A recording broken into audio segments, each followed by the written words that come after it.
Mike Moore Media, the first place to hear Rockingham County news and information. On this edition of Rise Up Reidsville, I'm talking to Police Chief Robert Hassell. Hey, Chief, how you doing, sir? I'm doing well. Glad to be here. Well, it's always good to talk to you, and we've got a lot of important information. As always, very timely today. Of course, it is the season for giving, and unfortunately, it's a time for taking. You've got some tips right up front here to avoid packages being stolen. So let's jump right in, Chief. Yes, sir. You know, like you said, the holiday season is here. We've already experienced Black Friday, and many of our citizens and your listeners are now having packages delivered directly to their homes to prevent having to go out into the large shopping stores and retail outlets. So what we're seeing is package theft and all around the state. So I wanted to give a few tips on how to make sure that those gifts that you're ordering for loved ones and family members, and maybe even something for yourself, how to ensure you try to do whatever you can to prevent that. Okay, let's do it. So one of the first tips is have your packages delivered elsewhere, such as your place of employment, if allowed, an Amazon delivery site. Maybe they have like P.O. boxes, and some places even have like a P.O. box or drop location at some of your local stores here in town, here in Reidsville, or have them delivered to a relative that you know will be home to pick that package or to sign for it to pick it up. Tip number 2 on package deliveries is, maybe have the shipper require a signature. So that way, when your package is delivered to the location you want it delivered to, someone must sign for it. Now, of course, if you're not going to be home, then, of course, have it delivered somewhere where a person would be there to sign for that package. Tip number 3, subscribe to a delivery alert service. Most delivery companies, all the big shopping stores online now offer some kind of alert, like when the package was shipped, the package is on the way alert, and then when the package is actually delivered to your resident, you'll get an alert saying it's there. Then maybe you can swing by the house on your break time or have your neighbor go to the house and pick the package up for you. Next, keep the area around your front porch clear and visible.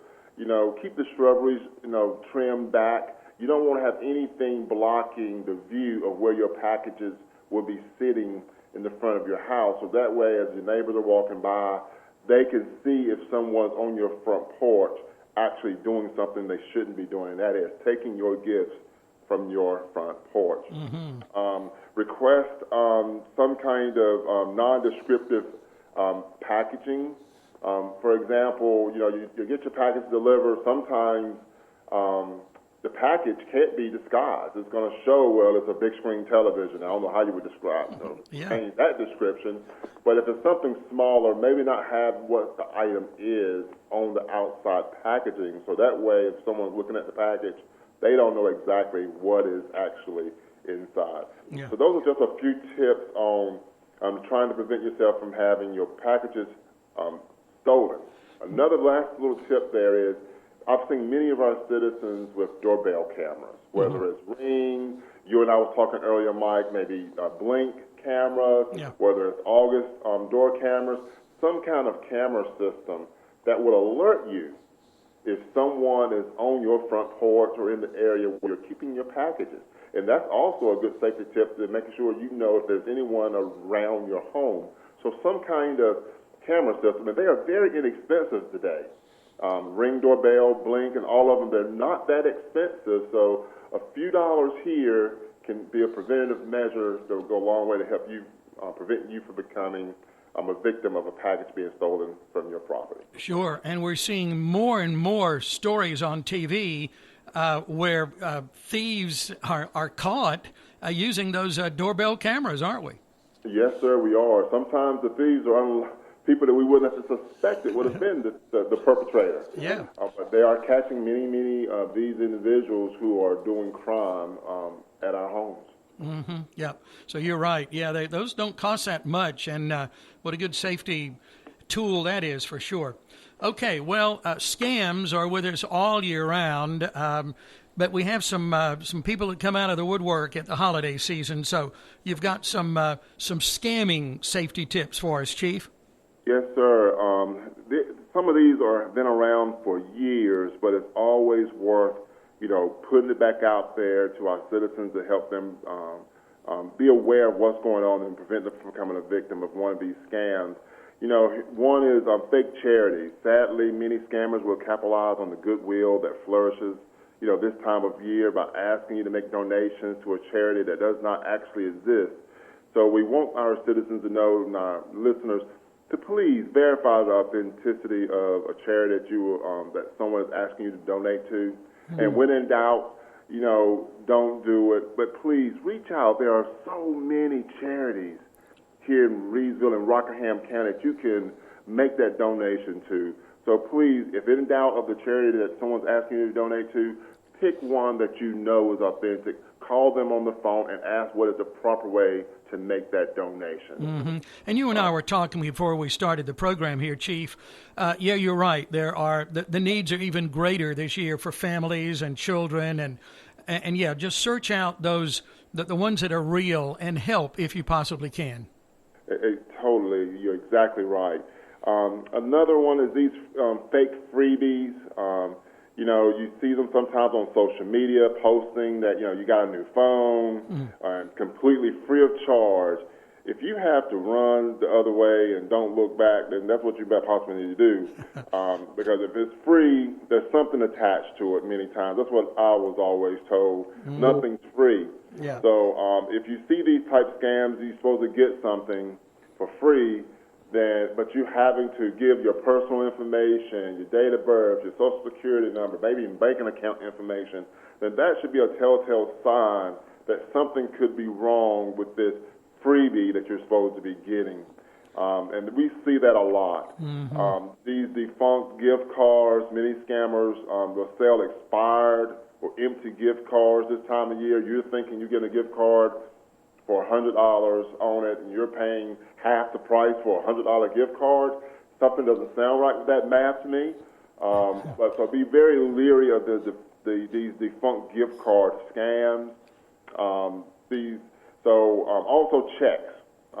You'll get some kind of strange email or from someone you don't know. Many times these emails may look legitimate and maybe you thinking they're from someone in the States, but they're really the sender of these emails are someone from overseas. Mm-hmm. And they're saying they want to give you a certain amount of money, but you have to do something for them. And usually it's to take that check, deposit into your checking account, then you're having to go out and get gift cards or do other things to send the majority of that money back to the sender. Mm-hmm. And then they'll say, well, you can just keep a little bit, but then what happens after a few days when that check goes through the proper routing of the banking system, it's discovered that the check is either fraudulent or non-existent on a non-existent account. So now you're left with a huge negative, and now the authorities are looking at you because you're the one who deposited the check. Yeah. And we've heard it all our lives, Chief. Oh, that sounds too good to be true. Well, it still applies, doesn't it? It really does. Yeah. And we just need to just think about what is actually being presented to you. And if it, like you said, if it sounds too good to be true, then likely it is not true. Mm-hmm. And you should have a second thought about that. Yeah. Okay. All right. Continuing on down the line, more tips. We have another tip here on so we already kind of hit on phishing emails, mm-hmm. Bogus sites. You get lucky and find that perfect gift at a super low price. So low that you can't hardly believe it. But many times there is really no item. That price is set so low because to get your attention, and then they are having you to put in all your information, your banking information, just so they can get your money, and then you realize a few days before the date was expected to be delivered that you're not going to get the gift.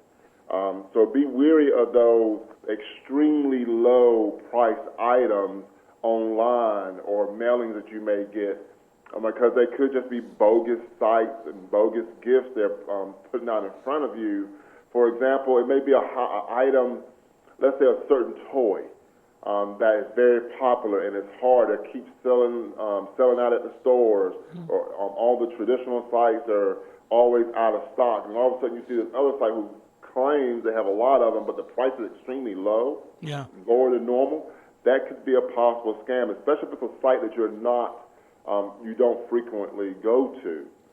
So be careful of those deals that are extremely low, because those super low prices could just be a way to get your information, to get you to jump on it, thinking you're buying something, but you're really not. Mm-hmm. Yeah. Please be alert, folks.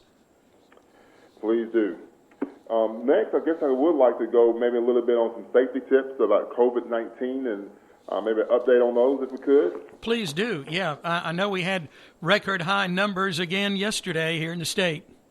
Yes, sir, we have. And, I really want to remind our listeners of the 3 W's, wear a mask.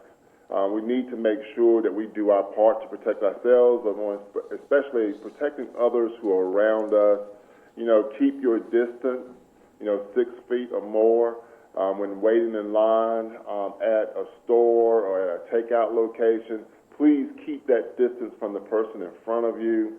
And, of course, always remember to wash your hands as frequently as possible, for 20 seconds or more with warm water and soap. And if you can't wash your hands, please use some authorized or hand sanitizer to just, sanitize your hands before touching anything else. So remember those 3 W's. We have executive orders in place. The 180 more recently, and then we have another one that's getting ready to come out now. So I want to remind our citizens that the governor's order has strengthened the mask mandate. Requiring us to wear one when they're outside, when you can't be socially distanced with someone. Yeah. In addition, a person must wear a mask in all indoor public settings where other individuals may be present, regardless of one's perceived ability to maintain physical distance of at least 6 feet. So if you're in a public building, you're supposed to have on a mask, period. Yeah. And we're asking citizens for voluntary compliance to that, to our executive orders that are in place here in North Carolina, to do their part, wear a mask when in public buildings, and wear a mask when outside, and you cannot socially distance. Mm-hmm. Okay. Yeah, challenging year for sure. And we're talking a lot, and thank you for that, Chief.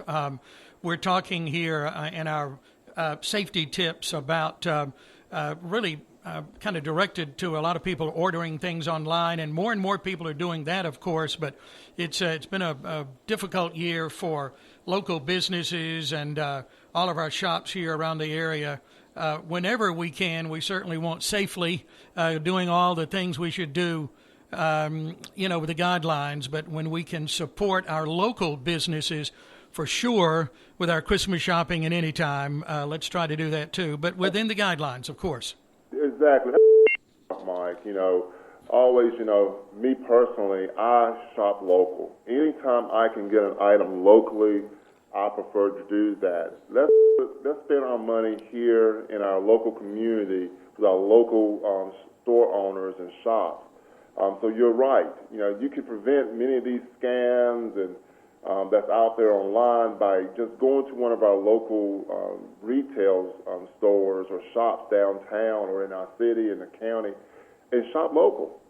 Go there in person, of course, abiding by, the mask requirements, but shop local, and you can get a good quality item here in your own hometown. Yeah. Oh, yeah. Very well said.